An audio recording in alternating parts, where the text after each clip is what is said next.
का आपको पता होगा इंग्लिश में आपके हिसाब से क्या कमी रही, आपको कहां कमी लगी? दो कमी होती है, या तो पेपर में वो चीज आ गई जो आपको पढ़ाई ही नहीं गई, है ना, आप तो इसका मतलब टीचर पर ब्लेम कर सकते हैं, ठीक है। और दूसरा कि पढ़ाई तो गई थी बट वो हमसे नहीं हुई चीजें, तो वो स्टूडेंट की गलती होती है, प्रैक्टिस की कमी होती है। क्या आपके हिसाब से कमी रही, मुझे वो बताएं। इतने हम 3 शब्द लिखते हैं, हार्डली, स्कार्सली और नो सूनर।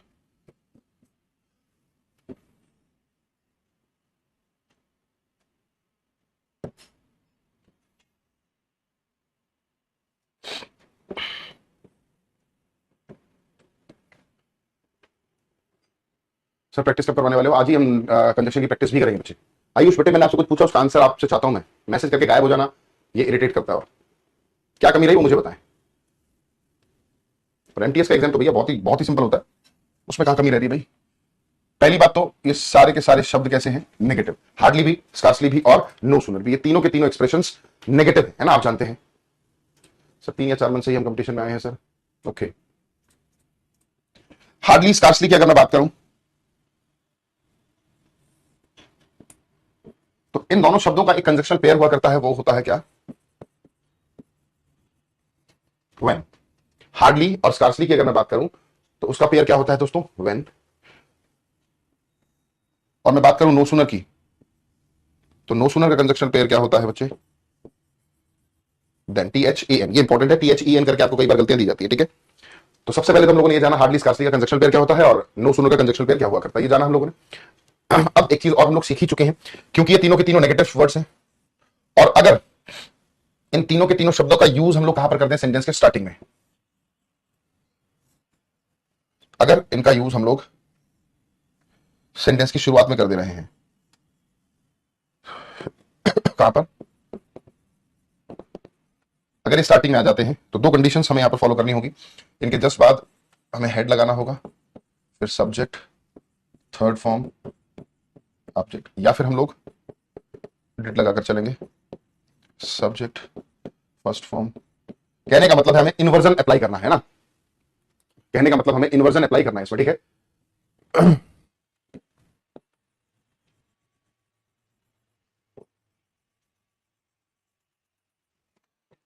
अगर नेगेटिव शब्द सेंटेंस के शुरुआत में आ जाया करता है तो आप जानते हैं ऐसी सिचुएशंस में क्या किया जाता है दोस्तों? इन्वर्जन लगाया जाता है। ये हम लोगों ने एडवर्ब में सीख लिया था, ये बात हम लोगों ने एडवर्ब में सीख ली थी बच्चे। तो hardly, scarcely, no sooner.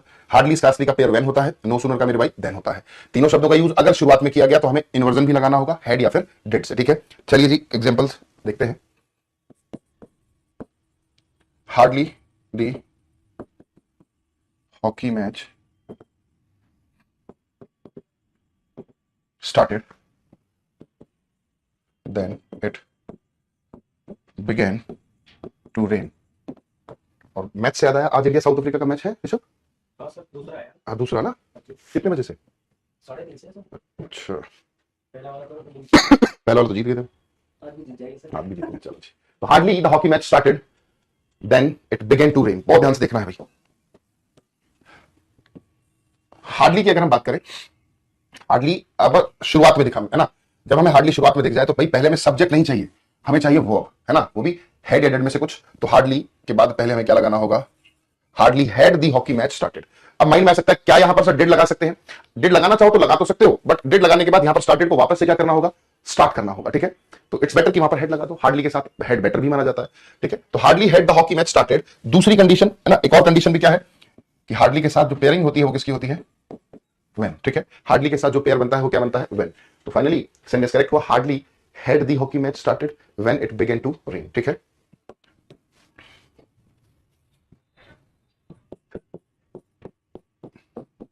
No sooner,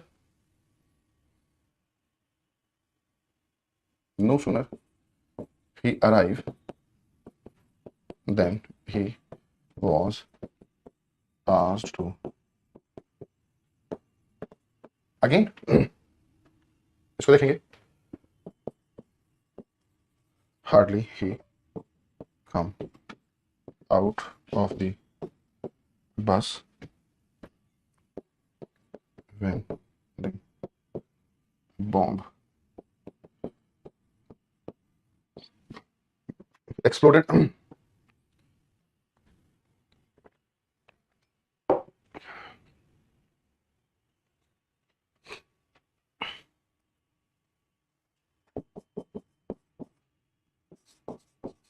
no sooner I enter the house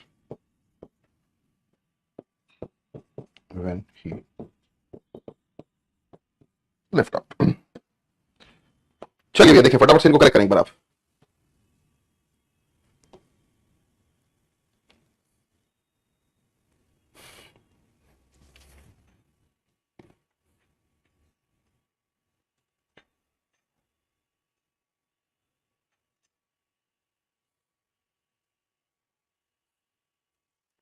चलो भी फटाफट से देखेंगे।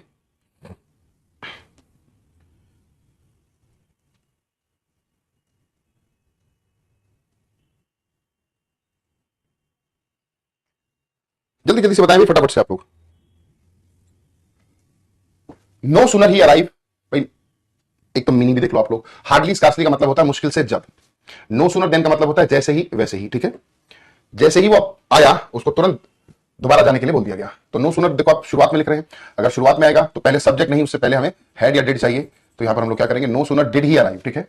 No sooner did he arrive, फिर THEN नहीं बच्चों, THAN आएगा। तो no sooner did he arrive then he was asked to leave again, ठीक है। ये भी इंपॉर्टेंट है, THEN ना आकर THAN आता है। हार्डली शुरुआत में आ गया तो hardly he come out of the bus when अपने आप में ठीक है, व्हेन द बॉम्ब एक्सप्लोडेड, कि वो मुश्किल से ही बस से उतरा ही था कि बॉम्ब एक्सप्लोड हो गया, बॉम्ब फट गया। नो सुनर आ गया, नो सुनर के बाद पहले भी हमें क्या लगाना होगा, no sooner did I enter the house, जैसे ही मैं घर में पहुंचा वो चला गया। व्हेन नहीं, THAN आएगा, THAN आएगा, ठीक है जी, क्लियर हो गया। तो बिल्कुल आसान सी कंडीशन है। चलिए आगे बढ़ जाते हैं।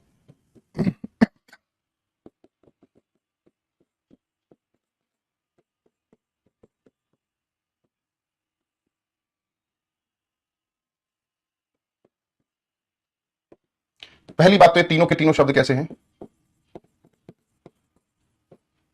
कंडीशनल शब्द है, ठीक है। कहीं ना कोई ना कोई कंडीशन लगाते हैं, टिल, अनटिल और अनलेस, टिल, अनटिल और अनलेस, ठीक है।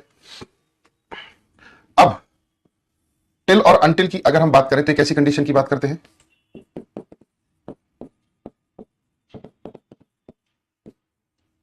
टाइम की कंडीशन की बात करते हैं। और अनलेस जो बात करता है एक्शन बेस्ड कंडीशन की बात किया करता है, ठीक है। टिल और अनटिल, टिल और अनटिल की अगर हम बात करें बच्चे, टिल और अनटिल की बात की जाए तो वो टाइम की कंडीशन को दिखाते हैं, है ना। जैसे टाइम का मतलब वेट करने से है, कोई सिग्नल वगैरह हो, या फिर हम सीधा डायरेक्टली टाइम का ही मेंशन कर दें, तो ये सारी की सारी हमारी क्या होगी, टाइम कंडीशन। और एक्शन बेस्ड जो कंडीशन होती है, ठीक है, एक्शन बेस्ड जो कंडीशन हुआ करती है उनके लिए हम लोग क्या यूज करेंगे बच्चे, अनलेस, ठीक है। एक कंडीशन और है, ये जो अनटिल और अनलेस है ना, ये दोनों के दोनों आप जानते हो कैसे शब्द है भाई, नेगेटिव है। ये भी कंडीशन इंपॉर्टेंट है। अनटिल और अनलेस ये दोनों के दोनों शब्द हमारे लिए कैसे हुआ करते हैं बच्चे, नेगेटिव हुआ करते हैं, ठीक है। दोनों के दोनों नेगेटिव एक्सप्रेशंस होते हैं, हाँ? तो टिल और अनटिल टाइम की कंडीशन को दिखाएंगे, ठीक है। अनलेस जो है वो एक्शन बेस्ड कंडीशन को रिप्रेजेंट करेगा। अनटिल और अनलेस जो है वो अपने आप में कैसे एक्सप्रेशन है दोस्तों, नेगेटिव है। कैसे है मेरे भाई, नेगेटिव है। चलिए जी आइए इन पर बेस्ड कुछ सेंटेंस देखते हैं। जैसे मैंने आपके सामने कहा और ध्यान समझना है, wait here blank I don't come, एक सेंटेंस है। और दूसरा है मैंने कहा don't go anywhere, do not go anywhere blank I come. अब ये दो अलग अलग सेंटेंसेस है बच्चे। सबसे पहले तो हमें इन दोनों सेंटेंसेस में देखना है कंडीशन क्या है। एक बात कही गई है वेट हेयर और दूसरी बात कही गई है आई डू नॉट कम। इन दोनों में कंडीशन क्या है पहले वो बताएं।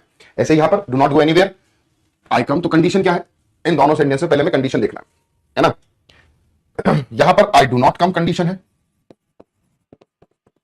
और यहां पर आई कम कंडीशन है।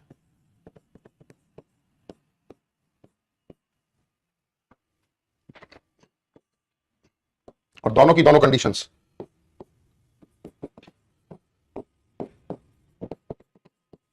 टाइम कंडीशन है। दोनों की दोनों कंडीशंस कैसी हैं बच्चे, टाइम कंडीशन, ठीक है। क्योंकि इंतजार करने की बात है भाई, वेट करने की बात है। जब वेट करने की बात है तो दोस्तों टाइम की कंडीशन हो गई है ना। अब आप देख रहे हो यहां पर इस कंडीशन के लिए एक वर्ड चाहिए और यहां पर इस कंडीशन के लिए, तो टाइम की कंडीशन है तो अंटिल और टिल और अंटिल में से कुछ आ सकता है। अब यहां पर अगर मैं अंटिल लिखने की कोशिश करूंगा, अगर यहां पर अंटिल लिख दिया बच्चे, तो आप देख रहे हैं अंटिल भी नेगेटिव और कंडीशन भी नेगेटिव, डू नॉट है ना यहां पर, तो दो नेगेटिव एक साथ हो गए, इसीलिए यहां पर हम लोग अंटिल का यूज ना करके दोस्तों किसका यूज करेंगे, टिल का यूज करेंगे। ठीक है, wait here till I do not come. ठीक है, अंटिल यूज नहीं कर सकते, रीजन मेरे सामने हमारे सामने है कि अंटिल भी नेगेटिव हो जाएगा और कंडीशन भी नेगेटिव है, ऐसा नहीं करा जा सकता। डू नॉट गो एनीवेयर, यहां पर कंडीशन क्या है, आई कम, और आई कम जो है वो पॉजिटिव तरह से लिखा गया है, तो यहां पर आप लोग क्या यूज करें, अंटिल। ठीक है, तो जब कंडीशन ही नेगेटिव होगी, कंडीशन वाले सेंटेंस में नेगेटिव एक्सप्रेशन होगा, तो ऐसी सिचुएशन में हम लोग टिल का यूज करते हैं। जब कंडीशन वाला एक्सप्रेशन पॉजिटिव होगा तो आप अंटिल का यूज करेंगे। ठीक है सर, मैंने कल ही बैच लिया है भाई साहब, बहुत जल्दी याद आ गई आपको बैच की है। चलो कोई नहीं, आप प्रीवियस क्लासेस को बच्चे कंप्लीट करके आए है ना। चलो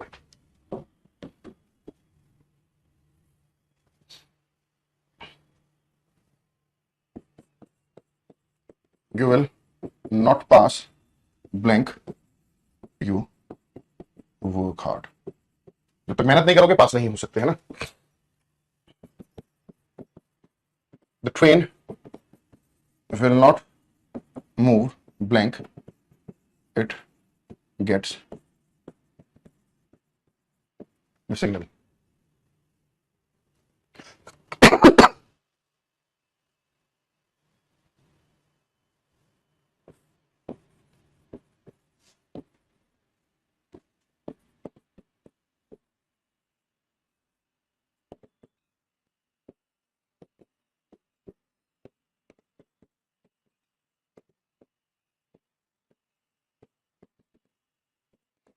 Your application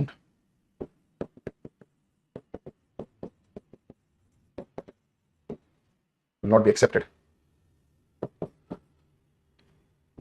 Do not open the seal, you are asked to do so।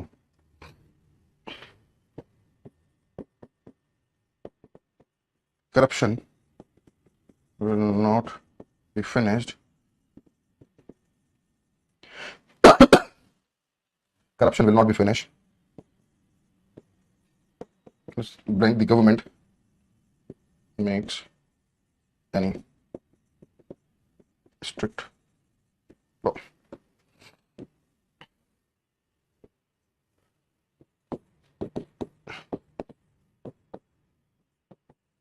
चलिए ये देख लेते हैं फटाफट से।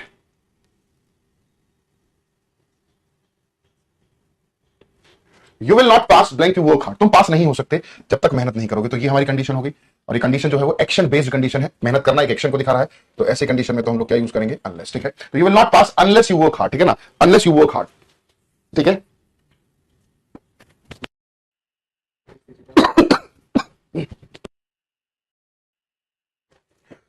अगला देखते हैं। The train will not move blank, it gets the signal, train तब तक मूव नहीं करेगी जब तक उसको सिग्नल ना मिल जाए। अब भैया सिग्नल कब मिलता है, ट्रेन को सिग्नल कब मिलता है दोस्तों, जब उसका समय हो जाता है, इट मींस टाइम से रिलेटेड कंडीशन है। कंडीशन में ऐसा कोई नेगेटिव वर्ड नहीं है, तो यहां पर आप क्या यूज कर लेंगे, अंटिल। ठीक है, blank, you do not fulfil all the requirements, your application will not be accepted. भाई जब तक आप सारी की सारी रिक्वायरमेंट्स पूरी नहीं कर लोगे, आपका जो एप्लीकेशन है उसको स्वीकार नहीं किया जाएगा, ऐसा कुछ कह रहा है। तो भाई एप्लीकेशन स्वीकार करने के लिए बेसिकली एक्शन है, और एक्शन के लिए हम लोग क्या यूज करते हैं, अनलेस। अब आप देख रहे हैं एक चीज यहां पर, अनलेस तो आ गया, अनलेस कैसा है, नेगेटिव है, और आप देख रहे हैं डू नॉट भी नेगेटिव है। क्या दो नेगेटिव एक्सप्रेशन एक साथ आ सकते नहीं, इसीलिए हमें इस सेंटेंस से क्या हटाना होगा, इसीलिए हमें सेंटेंस से क्या लगाना, हटाना होगा डू नॉट। तो unless you fulfil all the requirement, ऐसा हो जाएगा। अगले पर आते, do not open the seal blank, you are asked to do so, जब तब तक सील मत खोलो जब तक आपसे कहा ना जाए। तो ये क्या है, टाइम की कंडीशन है। भाई एग्जाम अगर होता है तो 10 बजे होता है, तो तभी तो ऑफलाइन एग्जाम जब होता था तो क्या कहते थे, 10 बजे ओपन कर सकते हो आप सील को, क्या हो जाएगा, until corruption will not be finished blank, the government make any strict law, जब तक लॉ नहीं बनाएगी सरकार तब तक करप्शन को खत्म नहीं किया जा सकता। इट मींस लॉ बनाना एक एक्शन है, और एक्शन के लिए दोस्तों हम लोग क्या यूज करते हैं, अनलेस। क्या यूज करते हैं भैया, अनलेस। आशा करता हूं बात समझ में आई होगी, और जब भी इस तरह के क्वेश्चन हम लोग करते हैं ना, तो नंबर करके अपना आंसर दिया करो, बस सब कुछ अंटिल लिख रहा है, कोई अनलेस लिख रहा है, पता नहीं कौन से क्वेश्चन का आंसर दे रहा है ना। इस तरह से बच्चे कोशिश करा करो कि आप क्वेश्चन नंबर लिखकर अपना आंसर दें। तो ये हमारा पूरा पूरा कंडीशन कंप्लीट होता है बच्चे, और अब 1 मिनट का गैप लेते हैं और फिर आपके कुछ क्वेश्चन हम लोग डिस्कस करेंगे। ठीक है, 1 मिनट का समय बात वगैरह। ठीक है, तो I think it is nothing, nothing आ गया, तो उसके साथ आप जानते हैं हम लोगों ने फिक्स पेयरिंग यूज करनी है। नथिंग हो या नथिंग एल्स हो, इसके साथ हम लोग किसका यूज करते हैं बच्चे? बट का। किसका यूज करते हैं भाई? बट का। ठीक है, समझ पाए? अरे बोलो, क्वेश्चन नो सूनर में डिड कैसे आया? अरे नो सूनर में बताया तो था भाई, अब याद आ रही है नो सूनर की बेटे, ये बताया तो था। नो सूनर, स्कार्सली, हार्डली, अगर ये शुरुआत में आ जाते हैं तो इनके बाद या तो हेड लगाओ या फिर डिड लगाओ, है ना, दोनों में से कुछ भी लिख सकते हैं। नो सूनर के साथ डिड ज्यादा बेटर माना जाता है, हार्डली स्कार्सली के साथ हेड ज्यादा बेटर माना जाता है, आ दोनों सकते हैं। ठीक है, इसी वजह से तो नो सूनर के बाद डिड ही अराइव करा, अराइव होता तो हेड कर लेते। ठीक है, चलिए अगले क्वेश्चन की तरफ बढ़ते हैं। The criminal had hardly put the precious things in his bag then the landlord got up. जो क्रिमिनल है हेड हार्डली, अब देखो इसमें बहुत सारे बच्चे क्या कंफ्यूज हो जाते हैं कि सर हार्डली तो बाद में दिया, शुरुआत में आना चाहिए। तो दोस्तों हम लोगों ने पिछले टॉपिक एडवर्ब में डिस्कस किया था, हार्डली, स्कार्सली, ऑलवेज, इस तरह के शब्दों का यूज सब्जेक्ट और मेन वर्ब के बीच में होता है, या फिर हेल्पिंग वर्ब और मेन वर्ब के बीच में होता है। ठीक है, या फिर इनको शुरुआत में भी यूज कर सकते हैं, तीनों तरीके से हम लोग इनका यूज कर सकते हैं। अब देखो इसमें क्या है, ये है हमारा सब्जेक्ट, ये है हमारी हेल्पिंग वर्ब, पुट हमारी क्या हो गई? Main verb.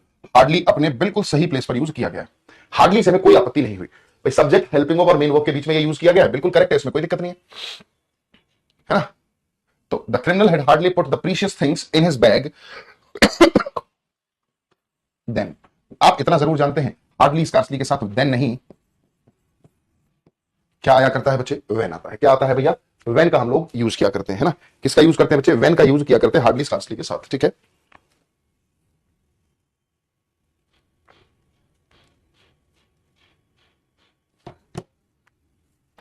हाँ, इस सेंटेंस को आप दूसरे शब्दों में भी लिख सकते थे। वो दूसरे शब्द क्या हो सकते हैं? आइए जी, अगर हार्डली को शुरुआत में लिख देते तो क्या बनता?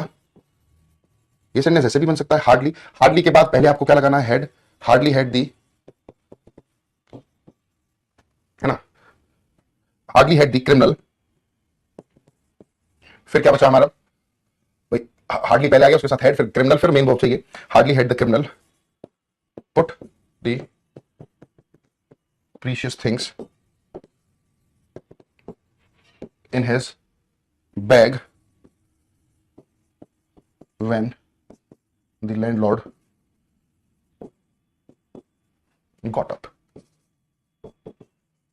लैंडलॉर्ड का मतलब मकान मालिक, और लैंड लेडी होता तो मकान मालकिन हो जाता। ठीक है, समझ पाए? तो ये मत समझ लेना हार्डली बीच में नहीं आ सकता, आ सकता है, शुरुआत में भी आ सकता है, बीच में भी आ सकता है, डिपेंड करता है कंडीशन। अगले सेंटेंस की तरफ बढ़ते हैं।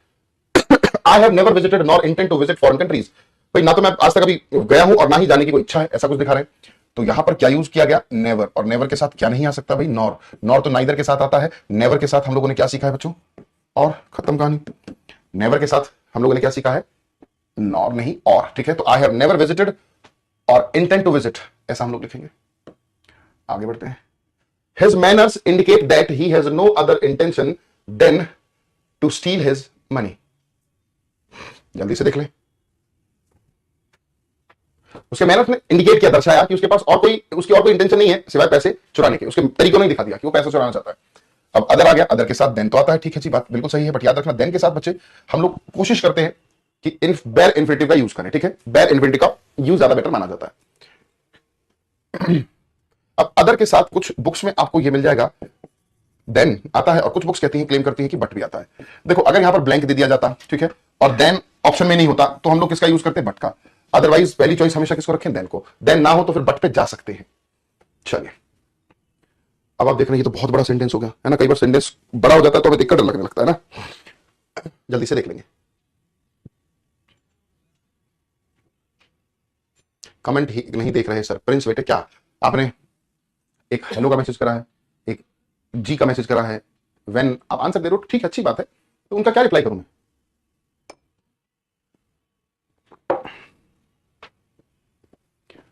आगे बढ़ जाते हैं। The head master advised the student who had failed in the examination twice that not to attempt it again until he had time to prepare for it properly. जल्दी से बता देंगे भाई, कोई इसमें गलती लग रही है क्या? पहले तो देखो सेंटेंस ही समझ लो, सेंटेंस ही समझ लेते क्या कहता है। हेडमास्टर ने एडवाइस किया स्टूडेंट को जो कि फेल हो चुका है एग्जाम में 2 बार, ठीक है, क्या सलाह दी? That not to attempt it again, कि भाई दोबारा से अटेम्प्ट तब तक मत करना, until he had time to prepare for it properly, जब तक उसके पास टाइम ना हो उसको प्रिपेयर करने का, तब तक ना करे भाई। जल्दी से देखेंगे भाई, फटाफट से फटाफट से देखेंगे।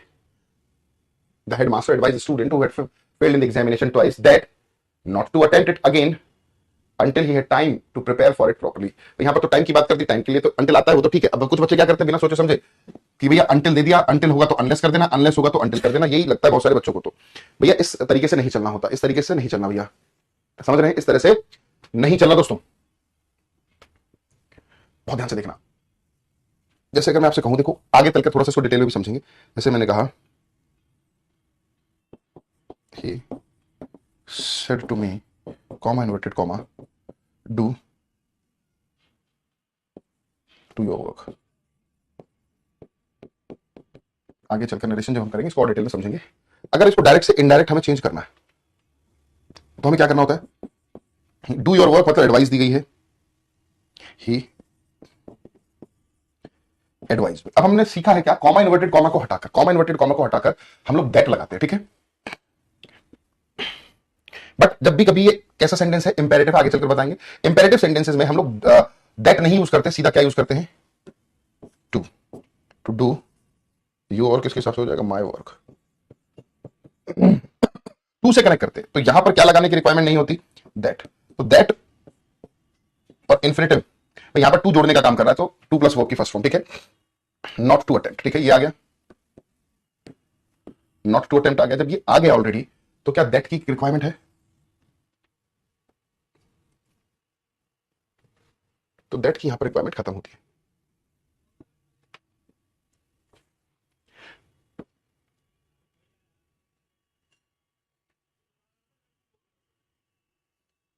चलो he not only comes here for swimming but also for coaching new swimmers। वो यहां पर ना सिर्फ स्विमिंग करने के लिए आता है बल्कि कोचिंग देने आता है नए स्विमर्स को।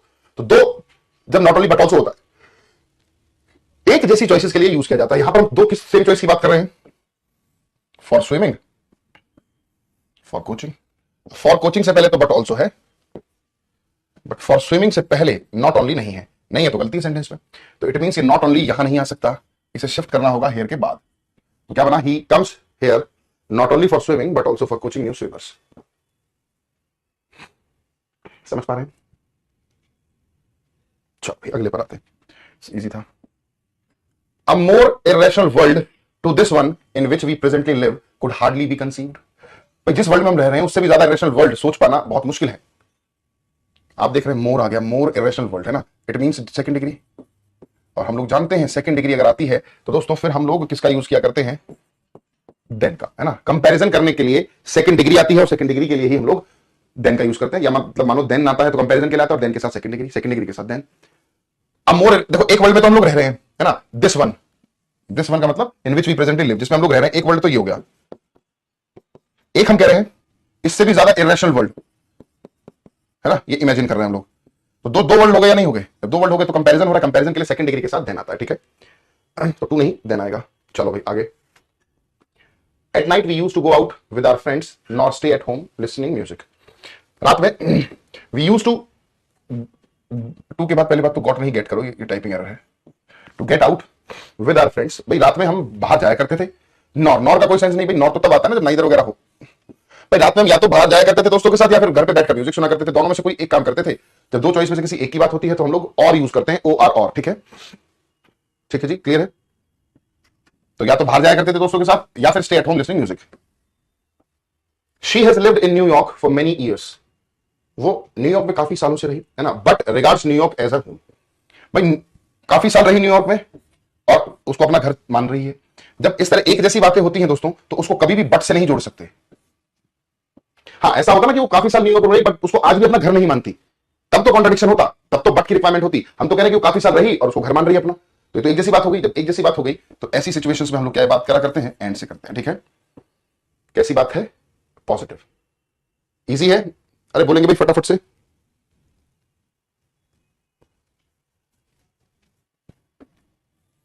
आगे बढ़ते हैं। Since it is his birthday on Monday, क्योंकि मंडे को उसका जन्मदिन है, so he is having a party, इसलिए वो पार्टी कर रहा है। जब सिंस आ चुका है ऑलरेडी और ये रीजन को दिखा रहा है, किसको, पार्टी करने का रीजन क्या है, क्योंकि उसका जन्मदिन है मंडे को। अगर ऐसा है, अगर सिंस रीजन को दिखा रहा है तो सो नहीं इसके साथ आ सकता, ठीक है।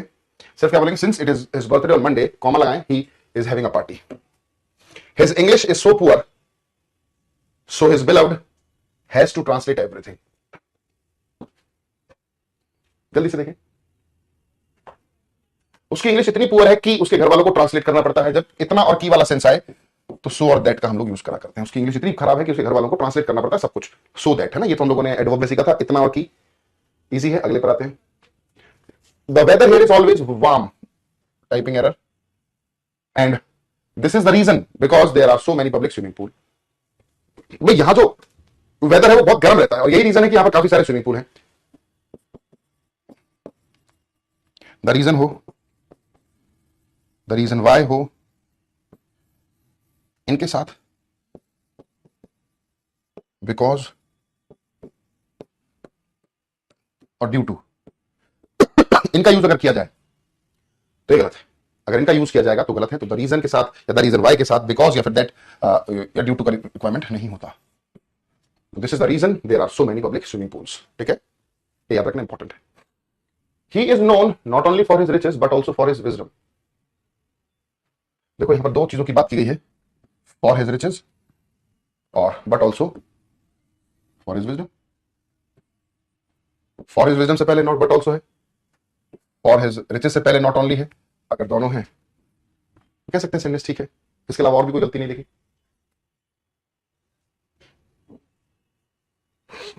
अगले पर आए। He asked that how long you would be absent। फिर वही चीज है, नरेशन वाला कंसेप्ट यहां पर आता है दोस्तों। जब भी कभी आज वाले केसेस आते हैं ना तो उसमें जो कनेक्टर के तौर पर यूज किया जाता है तो वो WH फैमिली वर्ड ही किया जाता है। ये वाली बात भी हम लोग आगे चलकर सीखेंगे। ठीक है ना, जब हम डायरेक्ट से इनडायरेक्ट किसी इंटेरोगेटिव सेंटेंस को कन्वर्ट कर रहे होते हैं तो उसमें दैट कनेक्टर नहीं आता। ठीक है, इट इज एक्सट्रीमली डाउटफुल। अगर कोई चीज डाउटफुल है तो उसमें देखो दैट का यूज नहीं कर सकते, या तो इफ का यूज करें या फिर वेदर का करें।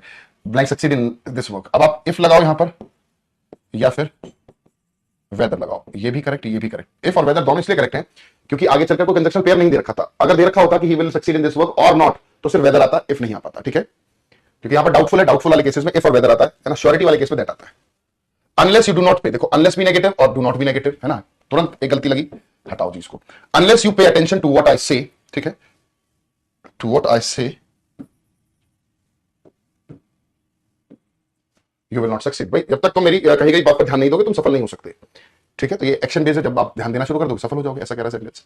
तो अनलेस के साथ डू नॉट नहीं आ सकता, वो गलत था। नेक्स्ट आता है नो सूनर। अब देखो नो सूनर सेंटेंस की शुरुआत में आया, ठीक है, उसके बाद डिड आया, फिर चेयरमैन आया और फिर फर्स्ट फॉर्म आएंगे। बिल्कुल सही है। नो सूनर के बाद पहले हेल्पिंग वर्ब, फिर सब्जेक्ट, फिर मेन वर्ब। इसमें कोई दिक्कत नहीं हुई हमें क्योंकि नो सूनर स्टार्टिंग में शुरुआत में लिखा गया है। भाई जैसे ही चेयरमैन ने बोलना शुरू किया, सम पार्टिसिपेंट स्टार्टेड शाउटिंग स्लोगन। कुछ जो पार्टिसिपेंट है वो स्लोगन बोलने लगे पार्टी का। जब नो सूनर आता है तो अगला सेंटेंस जोड़ने के लिए हमें यहां पर रिक्वायरमेंट होगी किसकी, देन की। कॉमे की रिक्वायरमेंट नहीं होती। हमें यहां पर क्या ऐड करना होगा दोस्तों, देन। हमें यहां पर क्या ऐड करना है भैया, देन का यूज करना है। ठीक है, not only it is our duty to support our parents but also to respect them. ये ड्यूटी हमारी ना सिर्फ उनको सपोर्ट करना बल्कि रेस्पेक्ट करना। सपोर्ट करना और रेस्पेक्ट करना ये दो बातें हैं। तो टू सपोर्ट और टू रेस्पेक्ट, इन दोनों की बात हुई है। तो टू रेस्पेक्ट से पहले तो बट ऑल्सो है, बट टू सपोर्ट से पहले नॉट ओनली नहीं है। अगर ऐसा है तो हमें इस नॉट ओनली को यहां से शिफ्ट करना होगा। यहां गलत थी, ये कहां आएगा, ड्यूटी के बाद। तो क्या बना sentence, it is our duty not only to support our parents but also to respect them. समझ पाए? चलो भाई अगले पर आते हैं। अब देखो काफी बड़ा सा सेंटेंस है। Scarcely we had finished observing this when we were surprised। ये when है, टाइपिंग एरर।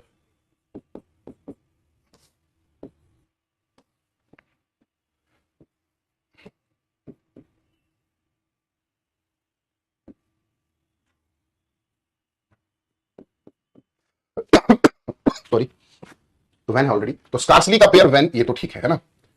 बट scarcely अगर शुरुआत में आ जाए तो we had नहीं, पहले head लगाओ फिर सब्जेक्ट लगाओ। तो scarcely had we finished observing this when we were surprised by about a dozen of the old birds jumping in the most unsafe and funny manner towards the sea। भाई मुश्किल से हमने observe करना खत्म किया था कि हम सरप्राइज हो गए कि दर्जनों पुराने पक्षी एकदम जंप कर रहे हैं अनसेफ और फनी तरह से। कहां पर, सी में, समुद्र में। चलिए लास्ट क्वेश्चन एक और देख लेते हैं। Not only he bakes cakes but also sells them. ना सिर्फ वो बेक करता है बल्कि बेचता भी है केक्स को। तो बेक्स और सेल्स है ना, बेक्स केक्स और सेल्स देम, इन दोनों के बीच की बात हो रही है। उससे पहले तो बट ऑल्सो है, बट बेक्स से पहले नॉट ओनली नहीं है, इसीलिए इस नॉट ओनली को यहां पर करके शिफ्ट करना होगा ही के जस्ट बाद। तो क्या बना, he not only bakes cakes, he not only bakes cakes but also sells them. He not only bakes cakes but also sells them. ठीक है, आशा करता हूं बच्चे समझ में आई होंगी आपको बातें। तो चलिए दोस्तों फिर आज के लिए इतना ही करते हैं। मुलाकात होगी नेक्स्ट क्लास।